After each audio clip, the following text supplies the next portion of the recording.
ਤੋੜ ਤੇਰਾ ਬਾਈ ਬੈਠੀ ਦੀ ਗਾਰ ਜੀ ਦੇ ਵਿੱਚ ਉੱਥੇ ਉੱਠੀ ਆ ਕੋਈ ਜਾ ਕੇ ਡੰਗਰ ਨੇ ਮਾਰੀ ਖਰੇ ਉਹ ਕੀ ਹੋਇਆ ਬੜੀ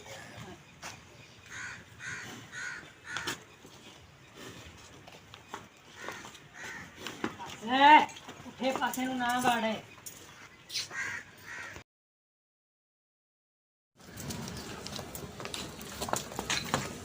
ਇਹ ਨਹੀਂ ਕਿ ਨਹੀਂ ਮੈਂ ਤਾਂ ਜੁੱਸੇ ਦੱਸਿਆ ਸਾਨੂੰ ਮੈਂ ਕਿਹੜਾ ਫਰਕ ਚਾ ਤੇਰੇ ਕੋਲ ਪਹਿਲੀ ਵੀਡੀਓ ਪਈ ਜਾਂਦੀ ਸਹੀ ਅੱਖ ਤੱਕ ਜਾ ਨਹੀਂ ਚੀਜ਼ਾਂ ਕਿਉਂ ਡਾ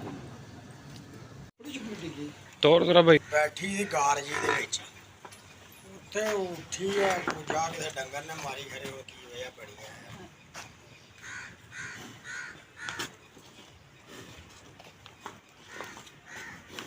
ਆ ਉੱਠੇ ਪਾਸੇ ਨੂੰ ਨਾ ਵਾੜੇ